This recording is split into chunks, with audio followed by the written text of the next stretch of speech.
Hello student, from today we are starting chapter 1 real numbers.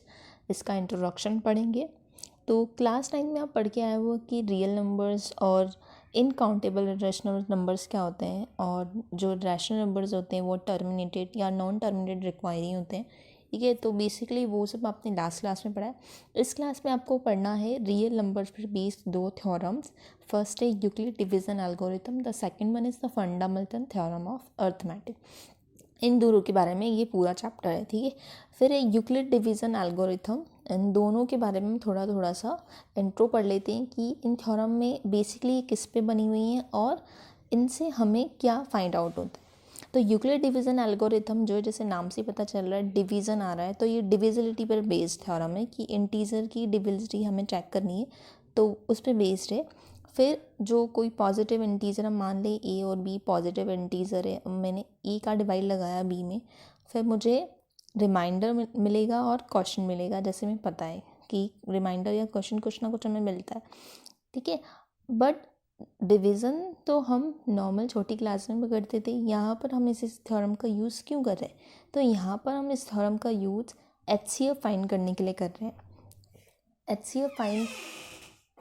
HCF कैसे find किया जाता है उसके लिए कर रहे हैं। ठीक है, तो HCF अब छोटी क्लासेस में भी आप HCF फाइंड करते थे, बट यहाँ पर अगर दो कोई पॉजिटिव इंटीजर है और वो बड़े हैं, लाइक 4 डिजिट है या 5 डिजिट है, तो उनका HCF कैसे फाइंड किया जाए? उनका HCF फाइंड करने के लिए हम यूक्लिड डिवीज़न एल्गोरिथम का यूज़ करते हैं। सेकेंड है फंडामेंटल थ्योरम ऑफ अर्थमेटिक। अब फंडामेंटल थ्योरम ऑफ अर्थमेटिक जो थ्योरम है वो बेस्ड है मल्टीप्लिकेशन पर। ठीक है, वो डिवीज़न पर बेस्ड है यूक्लिड डिवीज़न एल्गोरिथम, और फंडामेंटल थ्योरम ऑफ अर्थमेटिक ये बेस्ड है मल्टीप्लिकेशन पे। इसका मतलब ये है कि जैसे आपको पता है कंपोजिट नंबर को हम प्राइम फैक्टर्स के फॉर्म में लिख सकते हैं। ठीक है, हम उसके क्या कर सकते हैं, प्राइम फैक्टर कर सकते हैं, प्राइम प्रोडक्ट कर सकते हैं। ये अर्थमेटिक का इम्पॉर्टेंट फैक्ट है फंडामेंटल थ्योरम ऑफ अर्थमेटिक का। ठीक है, अब यूक्लिड डिवीज़न एल्गोरिथम जो है वो आपकी एक्सरसाइज 1.1 उस पर ही बेस्ड है। ठीक है, यूक्लिड डिवीज़न एल्गोरिथम के थ्रू ही हम सारे क्वेश्चन करेंगे। तो फर्स्ट हम यूक्लिड डिवीज़न एल्गोरिथम और लेमा दोनों को समझ लेते हैं कि ये कैसे। तो थ्रू एक एग्जांपल हम उसे समझेंगे। तो यूक्लिड डिवीज़न लेमा को पढ़ते हैं। यूक्लिड डिवीज़न लेमा, इसका स्टेटमेंट क्या है? If a and b are two positive integer, there exist unique integer q and r satisfying a is equals to B Q plus r, where 0 is less than and equal to r and r is less than to B.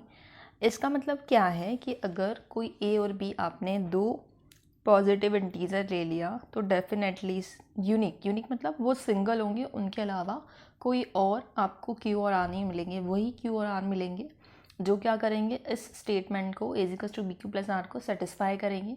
फिर condition ये होगी कि जो आपका are आएगा यानी reminder आएगा। A B तो क्या है, मतलब आप यहाँ पर ए में डिवाइड लगा रहे हो बी का।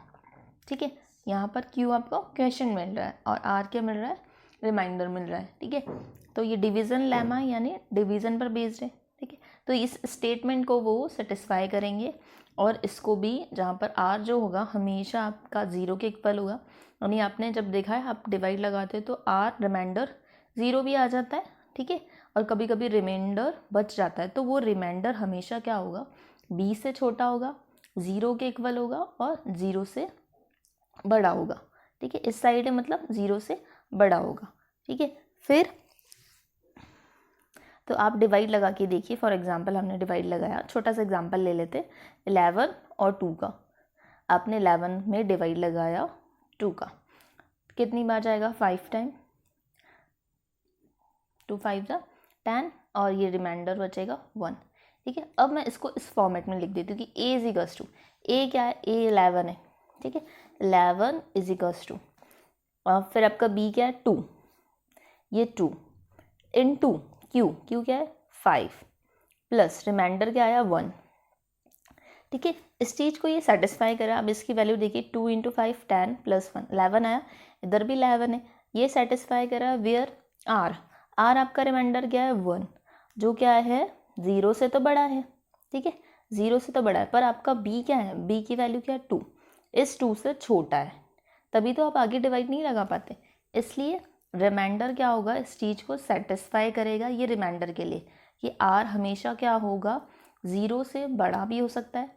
अब यहाँ 0 से बड़ा ही है, 0 से बड़ा और या फिर 0 भी आ सकता है रिमाइंडर। लाइक मैंने 5 में 10 का डिवाइड लगाया तो रिमाइंडर 0 आएगा, क्योंकि 5 2 जो 10 होता है, ठीक है। और b से हमेशा छोटा होगा, b से हमेशा छोटा है, क्यों, ये 2 है, यहाँ पर 1 आया तभी तो हम नेक्स्ट टाइम डिवाइड नहीं लगा पाते, इसलिए b से हमेशा छोटा होगा, ठीक है।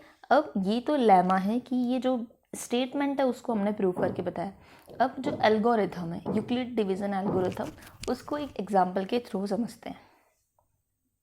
तो आई टेक एग्जांपल नंबर 1, क्या बोल रहा है, use Euclid algorithm to find the HCF of 4052 and 1256।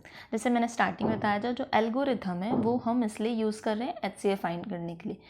जैसे कि बड़े डिजिट नंबर्स होते हैं, हम उनका HCF फाइंड करते हैं, तो आपको 2 इंटू 2 इंटू 2 इंटू पहले 2 में डिवाइड लगाना पड़ेगा, फिर 3 में, फिर 4 में, 5 में, ऐसे वो प्रोसेस HCF फाइंड करने का बहुत लॉन्ग हो जाएगा, इसलिए हम यूक्लिड एल्गोरिथम का यूज़ करते हैं। और इससे पहले हमने पढ़ा लेमा। लेमा क्या था, a is equals to B Q plus r.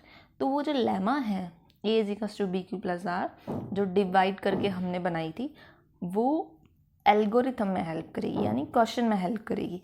तो ये बोल रहा है use Euclid algorithm to find the HCF of this, ठीक है। तो हम क्या करते हैं, सबसे पहले लिख देते हैं सिंस कौन सा डिजिट बड़ा है, ये वाला 5 डिजिट नंबर है, 1 2 5 7 6 इज ग्रेटर देन 4052, ठीक है, ये तो हमें दिख रहा है। फिर वी अप्लाई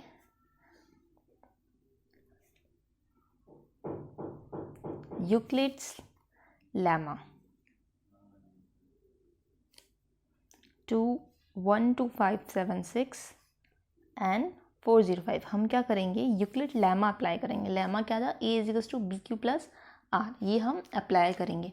जिसमें हमने a में b का डिवाइड लगाया था, क्वेश्चन क्यू मिला था, रिमाइंडर r मिला था, ठीक है। इट मीन्स अब मुझे क्या करना पड़ेगा, 1 2 5 6 में 7 6 में डिवाइड लगाना पड़ेगा 4052 का, ठीक है। अब डिवाइड लगा के देखते हैं, ये 2 टाइम मल्टीप्लाई करा, ये आया 8140। 3 टाइम मल्टीप्लाई करके देखते हैं, ये आया 12,156, और 4 टाइम मल्टीप्लाई करके देखते हैं,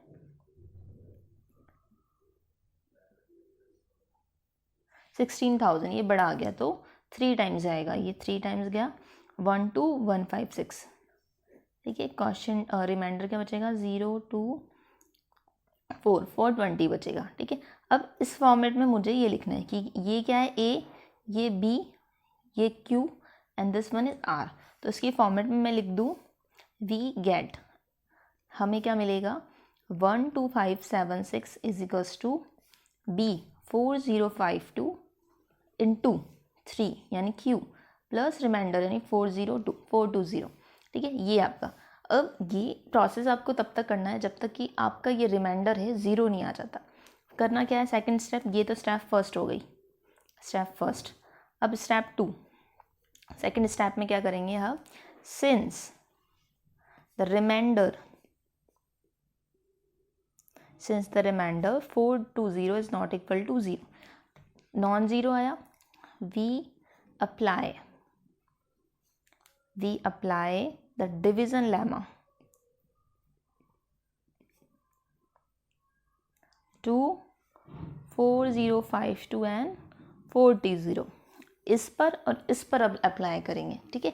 अब ये जो क्या है, ये आपका क्या बन जाएगा a, और ये क्या आपका बन जाएगा b, यानी 4252 इज इक्वल्स टू 420, यानी 4052 में मुझे 420 का डिवाइड लगाना पड़ेगा, ठीक है। अब कितनी बार जाता है, हम इसको मल्टीप्लाई करके देखते हैं, 9 टाइम करके देखते हैं डायरेक्ट, 0 18 36 378 मिला, 2 15 माइनस 8 7, और ये हो जाएगा 9 माइनस 7 2, तो 272 हमारा रिमाइंडर आया, और क्वेश्चन क्या आया 9 इंटू 9 प्लस 272, ठीक है। ये रिमाइंडर 9 यहाँ से 4 2 0 क्या था B, ये A बन गया हमारा, ठीक है। ऐसे ही हर स्टेप में क्या करना है आपको न्यू क्या मिल जाएगा, रिमाइंडर मिल जाएगा और न्यू क्वेश्चन मिल जाएगा। तो 4052 ये ए की जगह आ जाएगा और ये बी की जगह आ जाएगा, यानी कि अब इसमें इसका डिवाइड लगाएंगे, न्यू क्वेश्चन मिलेगा, न्यू रिमाइंडर मिलेगा। और इसको भी कब तक करना है, जब तक कि हमारा रिमाइंडर 0 नहीं आ जाता। अभी रिमाइंडर 272 है, 0 नहीं आया। फिर स्टेप 3 करेंगे, फिर उसमें क्या लिखेंगे, since same line, since the remainder 272 is not equal to 0, we apply the division lemma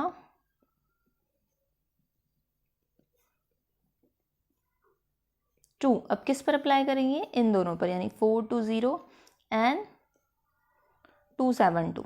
अब ये मेरा ए बन जाएगा, ये मेरा बी बन जाएगा। जब भी कंफ्यूजन हो जाए यहीं पे लिख दीजिए ये ए है, यहाँ पर बी है, यानी आपको 420 इज इक्वल्स टू 272। अब यहाँ से दिख जाएगी ये ए है, ये बी है, यानी मुझे 420 में 272 का डिवाइड लगाना है। तो 2 टाइम मल्टीप्लाई करके देखते हैं, 2 2 जा 4, 14 एंड ये 5, ये ज़्यादा आ गया, यानी 1 टाइम जाएगा 272।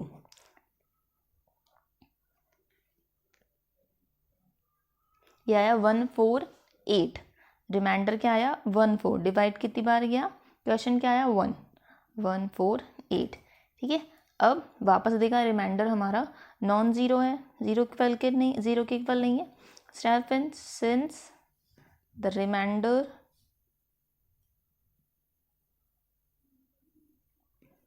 One 148 is not equal to 0, we apply the division lemma 2। अब किस पर अप्लाई करेंगे, इन दोनों पर, ये ए है ये बी है, 272 एंड 148। फिर अब मुझे 272 में 148 का डिवाइड लगाना पड़ेगा, तो यहाँ डिवाइड लगा के देखते हैं। 272 ए है, 148 बी है, 148 2 2 जा 16, 8 9 296, बड़ा गया यानी 1 टाइम जाएगा 148। रिमाइंडर क्या बचेगा 124, ये गया 1 टाइम 148 1 टाइम, और रिमाइंडर बचा 124, ठीक है। अब step 5, since 1 to 4 is not equal to 0, फिर से अप्लाई करेंगे। अब किस पे करेंगे, 148 और 124, we apply division lemma to 148 and 124। Step 5 थी हमारी, क्या लिखा था हमने, 148 और 124 पर हम लेमा अप्लाई करेंगे। अप्लाई करते हैं, तो 148 हमारा ए होगा, 124 हमारा बी होगा। मैं डिवाइड लगाऊं 148 में, 124 का कितनी बार जाएगा 1 टाइम, ये रिमाइंडर बचा 24, ठीक है। तो क्वेश्चन आया इंटू 1 प्लस रिमाइंडर आया 24, अभी भी नहीं गया। स्टेप 6, अब क्या लिखेंगे, since the remainder 24 is not equal to 0, we apply division lemma to 124 and 24, ठीक है। we get 124, ये A है आपका, ये B है, इज इक्वल्स टू 24, यानी अब मुझे 124 में 24 का डिवाइड लगाना पड़ेगा। कितनी बार जाएगा ये, हम लगा के देखते हैं, 5 टाइम 120 आया, क्वेश्चन आया आपका 5 और रिमाइंडर आया 4, ये यहाँ पे पुट कर दिया, ठीक है।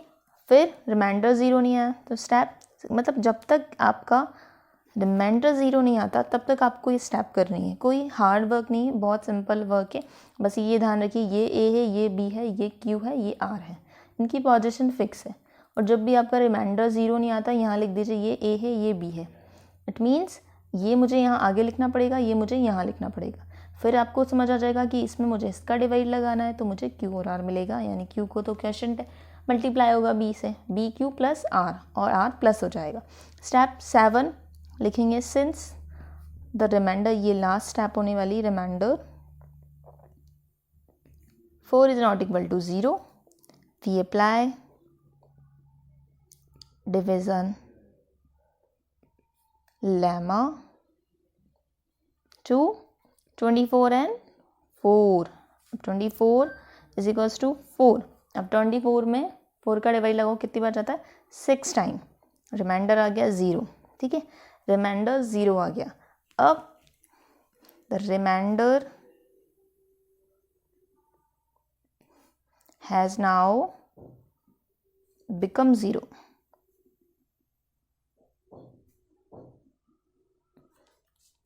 तो हमारा डिवीज़र क्या होगा, हमारा डिवीज़र क्या था, 4।